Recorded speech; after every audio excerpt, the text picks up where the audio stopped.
حضور صلی اللہ علیہ وسلم سے محبت ہے تو یہ واقعہ ضرور سنیں، یہ واقعہ نہیں سنا تو پھر زندگی جینا فضول ہے۔ ایک مرتبہ رسول اللہ صلی اللہ علیہ وسلم پر بڑا مشکل وقت آیا۔ حضرت جبرائیل علیہ السلام بھی وحی لے کر نہیں آئے۔ آپ صلی اللہ علیہ وسلم نے پوچھا، اے جبرائیل، کیا آپ کو میری بسم اللہ الرحمن الرحیم، کیا آپ نے کبھی سوچا ہے کہ اس دنیا کی سب سے عظیم ہستی نے اپنی زندگی میں کتنی تکلیفیں برداشت کی ہوں گی؟ وہ ہستی جس پر اللہ تعالیٰ نے اپنی آخری کتاب نازل فرمائی، جسے تمام جہانوں کے لیے رحمت بنا کر بھیجا گیا، کیا اس کی زندگی صرف آسانیوں سے بھری ہوئی تھی، یا پھر وہ بھی ایسے ایسے امتحانات سے گزریں کہ جنہیں سن کر آج بھی دل کانپ اٹھتا ہے؟ آج ہم آپ کو رسول اللہ صلی اللہ علیہ وسلم کی زندگی کے ان لمحات میں لے چلیں گے جن میں ہر طرف تکلیف تھی، ہر طرف مخالفت تھی، ہر طرف نفرت تھی، لیکن آپ صلی اللہ علیہ وسلم کی زبان پر بھی کبھی بد دعا نہیں آئی، بلکہ دعا ہی دعا تھی۔ آپ کے دل میں انتقام نہیں بلکہ ہدایت کی آرزو تھی، اور یہی وہ صبر، رحمت اور ثابت قدمی ہے جس نے چند برسوں میں دنیا کا نقشہ بدل دیا۔ نبوت کے 10ویں سال رسول اللہ صلی اللہ علیہ وسلم اپنی دعوت کے لیے طائف تشریف لے گئے۔ آپ کو امید تھی کہ شاید وہاں کے لوگ اللہ کا پیغام قبول کر لیں اور حق کی آواز سن لیں، مگر وہاں جو کچھ ہوا وہ انسانی تاریخ کے دردناک ترین واقعات میں شمار ہوتا ہے۔ طائف کے سرداروں نے نہ صرف آپ کی بات سننے سے انکار کیا بلکہ آپ کا مذاق اڑایا، آپ کی توہین کی، اور پھر شہر کے اوباش لڑکوں اور غلاموں کو آپ کے پیچھے لگا دیا۔ وہ لوگ پتھر مارتے رہے، آپ کو گالیاں دیتے رہے، اور آپ صلی اللہ علیہ وسلم خاموشی سے آگے بڑھتے رہے۔ پتھر اتنے لگے کہ آپ کے قدم مبارک خون سے بھر گئے، جوتوں میں خون جمع ہو گیا۔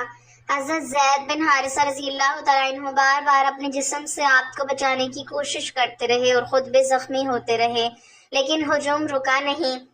آخر کار آپ صلی اللہ علیہ وسلم شہر سے باہر ایک باغ میں پہنچے، تھکے ہوئے، زخمی، خون میں لت پت، مگر پھر بھی زبان پر اپنے دشمنوں کے لیے بد دعا نہ تھی۔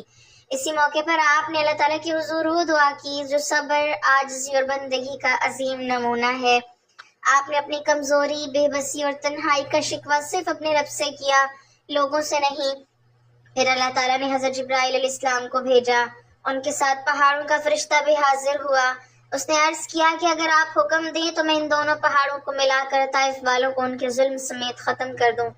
ذرا تصور کیجئے، جن لوگوں نے آپ کو خون میں نہلا دیا، جنہوں نے آپ کی بے عزتی کی، جنہوں نے آپ کو شہر سے نکال دیا، اب ان کے انجام کا فیصلہ صرف ایک لفظ پر موقوف تھا، لیکن رحمت عالم صلی اللہ علیہ وسلم نے وہ جواب دیا جس نے آپ کو واقعی تمام جہانوں کے لیے رحمت ثابت کر دیا۔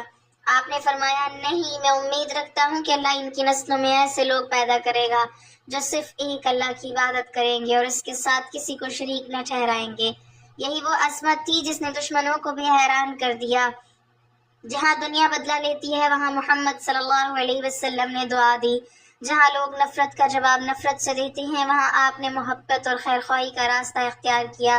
یہی وہ اخلاق تھے جنہوں نے بعد میں ہزاروں نہیں بلکہ لاکھوں دلوں کو اسلام کی طرف کھینچ لیا۔ طائف کی گلیوں میں بہنے والا وہ خون رائے گا نہیں گیا، کیونکہ ان علاقوں سے بعد میں ایسے لوگ اٹھے جنہوں نے اللہ کی وحدانیت کا اقرار کیا، اسلام کو سینے سے لگایا اور دین کی خدمت میں اپنی زندگیاں وقف کر دیں۔ رسول اللہ صلی اللہ علیہ وسلم کو اپنے زخموں کی فکر نہیں تھی، آپ کو فکر صرف اس بات کی تھی کہ کہیں یہ لوگ ہمیشہ کے لیے ہدایت سے محروم نہ رہ جائیں۔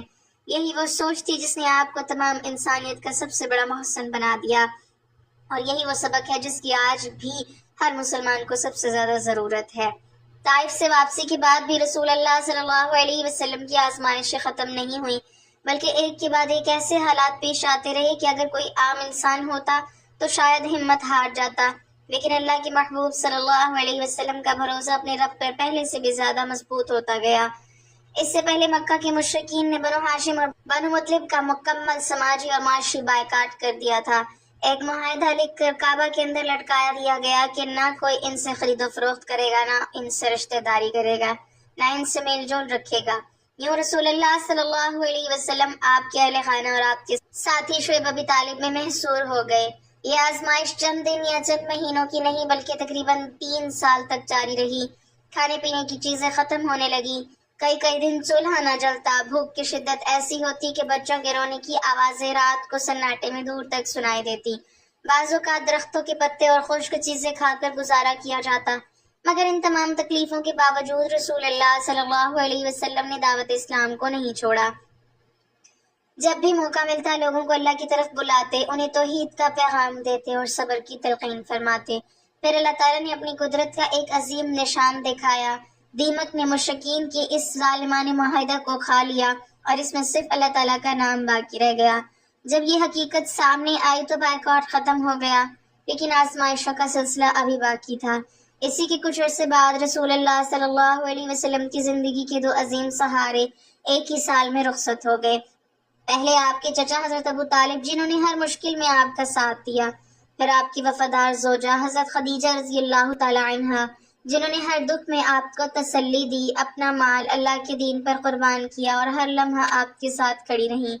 ان دونوں کی وفات نے رسول اللہ صلی اللہ علیہ وسلم کے دل کو گہرے غم میں مبتلا کر دیا۔ اسی وجہ سے اس سال کو تاریخ میں عام الحزن یعنی غم کا سال کہا جاتا ہے۔ لیکن اس شدید غم کے باوجود آپ صلی اللہ علیہ وسلم نے اپنے رب سے شکوہ نہیں کیا، دعوت کا کام نہیں چھوڑا اور دشمنوں کے سامنے جھکے نہیں۔ دوسری طرف مشرکین کی دشمنی پہلے سے بھی بڑھ گئی۔ کبھی آپ کے راستے میں کانٹے بچھائے جاتے، کبھی نماز پڑھتے ہوئے آپ کے اوپر اونٹ کی اوجڑی ڈال دی جاتی، کبھی گالیاں دی جاتی، کبھی پتھر مارے جاتے، کبھی گلا گھونٹنے کی کوشش کی جاتی۔ لیکن آپ صلی اللہ علیہ وسلم کا جواب ہمیشہ صبر، حلم اور بہترین اخلاق ہوتا۔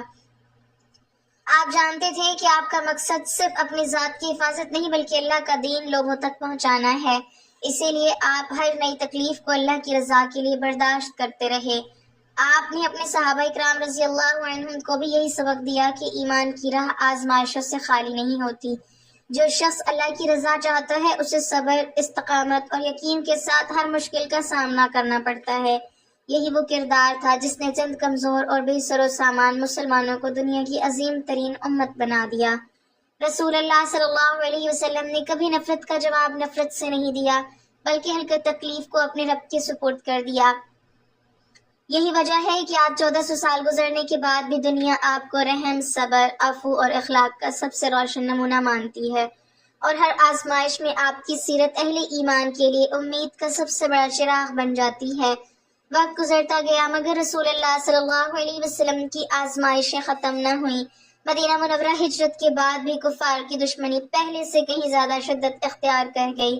وہ ہر قیمت پر اسلام کا چراغ بجھا دینا چاہتے تھے، لیکن اللہ تعالیٰ اپنے دین کی حفاظت فرمانے والا تھا۔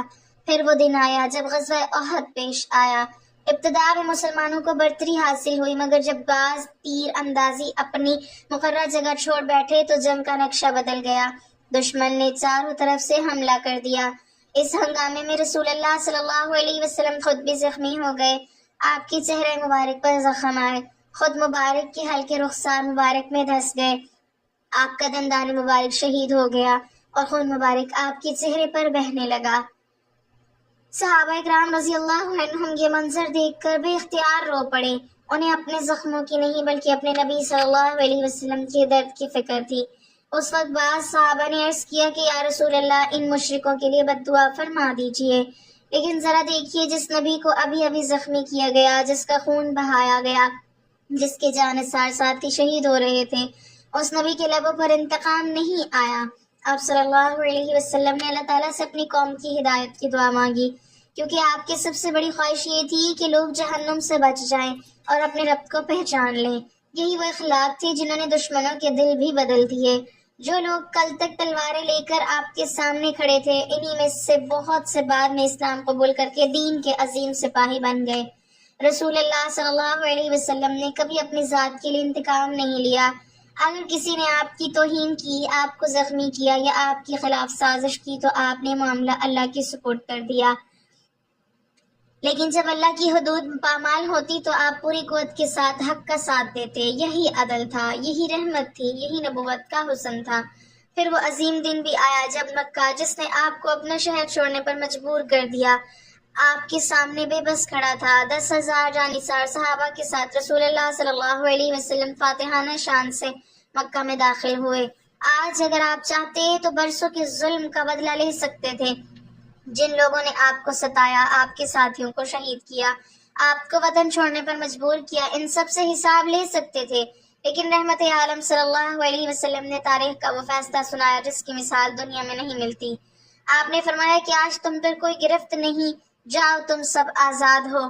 یہ الفاظ صرف معافی کے نہیں تھے بلکہ انسانیت کے لیے ایک ایسا سبق تھے جو قیامت تک زندہ رہے گا۔ فتح کے وقت غرور نہیں، عاجزی تھی، طاقت کے وقت انتقام نہیں، معافی تھی، اقتدار کے وقت ظلم نہیں، انصاف تھا۔ یہی وجہ ہے کہ جن دلوں کو تلوار نہ جیت سکی انہیں رسول اللہ صلی اللہ علیہ وسلم کے اخلاق نے فتح کر لیا۔ آپ کی پوری زندگی اس حقیقت کی گواہ ہے کہ اسلام نفرت سے نہیں بلکہ صبر، کردار، رحم اور بہترین اخلاق سے پھیلا۔ رسول اللہ صلی اللہ علیہ وسلم نے ہر مشکل میں اپنے رب پر بھروسہ رکھا، ہر آزمائش میں صبر کیا، ہر تکلیف میں امت کی فکر کی اور کبھی اپنی ذات کو مقصد نہیں بنایا۔ یہی وہ راستہ ہے جو ہر مسلمان کے لیے مشعل راہ ہے، کیونکہ جس نے محمد صلی اللہ علیہ وسلم کے صبر کو سمجھ لیا اس کے لیے دنیا کی بڑی سے بڑی آزمائش بھی اللہ کی رحمت سے نا امیدی کا سبب نہیں بن سکتی۔ اتنی ساری آزمائشوں کے بعد بھی رسول اللہ صلی اللہ علیہ وسلم کی زندگی میں ایک ایسا وقت آیا جس نے آپ کے قلب مبارک کو بے حد غمگین کر دیا۔ یہ وہ لمحہ تھا جب کچھ عرصے کے لیے وحی کا سلسلہ رک گیا۔ حضرت جبرائیل علیہ السلام اللہ تعالیٰ کا پیغام لے کر نہ آئے۔ رسول اللہ صلی اللہ علیہ وسلم ہر روز اسی امید کے ساتھ انتظار فرماتے کہ شاید آج اللہ کا حکم نازل ہو، لیکن دن گزرتے گئے اور وحی نہ آئی۔ اس وقفے نے مشرکین کو ایک اور موقع دے دیا۔ وہ خوش ہونے لگے، تانے دینے لگے اور کہنے لگے کہ محمد صلی اللہ علیہ وسلم کو ان کے رب نے چھوڑ دیا ہے۔ ان کے دلوں میں نفرت تھی، اس لیے وہ اس خاموشی کو اللہ کی ناراضی سمجھ بیٹھے، لیکن حقیقت اس کے بالکل برعکس تھی۔ رسول اللہ صلی اللہ علیہ وسلم کو اپنی ذات کی فکر نہیں تھی، آپ کو فکر اس امانت کی تھی جو اللہ تعالیٰ نے آپ کے سپرد فرمائی تھی۔ آپ چاہتے تھے کہ جلد از جلد اللہ کا پیغام انسانوں تک پہنچے، لوگ ہدایت پائیں، جہالت کے اندھیرے ختم ہوں اور دلوں میں ایمان کی روشنی پھیل جائے۔ پھر وہ مبارک لمحہ آیا جس کا انتظار زمین بھی کر رہی تھی اور آسمان بھی۔ حضرت جبرائیل علیہ السلام دوبارہ اللہ تعالیٰ کی وحی لے کر حاضر ہوئے اور سورہ ضحیٰ کی وہ عظیم آیات نازل ہوئیں جنہوں نے نہ صرف رسول اللہ صلی اللہ علیہ وسلم کی قلب مبارک کو سکون عطا کیا بلکہ قیامت تک ہر غمزدہ انسان کے لیے امید کا دروازہ کھول دیا۔ اللہ تعالیٰ نے فرمایا کہ قسم ہے چاشت کے وقت کی اور رات کی جب وہ چھا جائے، آپ کے رب نے نہ آپ کو چھوڑا ہے اور نہ وہ آپ سے ناراض ہوا ہے، اور یقیناً آپ کے لیے آنے والا وقت پہلے سے بہتر ہوگا، اور ان قریب آپ کا رب آپ کو اتنا عطا فرمائے گا کہ آپ راضی ہو جائیں گے۔ یہ صرف چند آیات نہیں تھی بلکہ اپنے محبوب کے لیے رب کریم کی محبت، تسلی اور رحمت کا اعلان تھی۔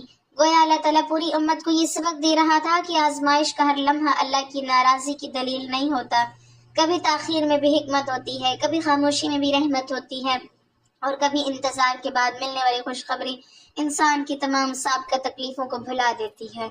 رسول اللہ صلی اللہ علیہ وسلم نے اپنی پوری زندگی میں دکھ دیکھے، بھوک دیکھی، ہجرت دیکھی، اپنوں کی جدائی دیکھی، طائف کے پتھر سہے، شعیب ابی طالب کی سختیاں برداشت کی، احد کے زخم برداشت کیے، دشمنوں کی نفرت سنی، لیکن کبھی اپنے رب سے مایوس نہ ہوئے اور کبھی انسانوں کے لیے بدخواہی نہ کی۔ یہی وجہ ہے کہ آج 1400 سال گزر جانے کے بعد بھی دنیا انہیں رحمت للعالمین کے نام سے یاد کرتی ہے۔ اگر آج آپ کی زندگی میں بھی کوئی مشکل ہے، اگر دعائیں قبول ہونے میں دیر محسوس ہو رہی ہے، اگر راستے بند دکھائی دیتے ہیں، تو رسول اللہ صلی اللہ علیہ وسلم کی اس مبارک زندگی کو یاد کیجیے۔ جس رب نے اپنے محبوب سے فرمایا کہ اس نے انہیں نہ چھوڑا ہے اور نہ ان سے ناراض ہوا ہے، وہی رب آج بھی اپنے بندوں کی دعائیں سنتا ہے، ان کے آنسو دیکھتا ہے اور ان کے لیے بہترین وقت مقرر کرتا ہے۔ اس لیے کبھی مایوس نہ ہوں، اللہ پر بھروسہ رکھیں، صبر کو مضبوطی سے تھامے رکھیں، رسول اللہ صلی اللہ علیہ وسلم کی سنت پر چلتے رہیں، کیونکہ ہر اندھیری رات کے بعد ایک روشن صبح ضرور آتی ہے، اور ہر آزمائش کے بعد اللہ تعالیٰ اپنے بندوں کے لیے ایسی آسانی پیدا فرماتا ہے جس کا وہ گمان بھی نہیں کر سکتے۔ اللہ تعالیٰ ہمیں اپنے محبوب محمد صلی اللہ علیہ وسلم کی سیرت سے سچا سبق لینے، ہر حال میں صبر و استقامت اختیار کرنے، لوگوں کے لیے خیر خواہ بننے اور ایمان پر ثابت قدم رہتے ہوئے دنیا سے رخصت ہونے کی توفیق عطا فرمائے، آمین یا رب العالمین۔ ناظرین، کامنٹ باکس میں اللہ تعالیٰ کے 99 ناموں میں سے ایک نام ضرور ٹائپ کریں۔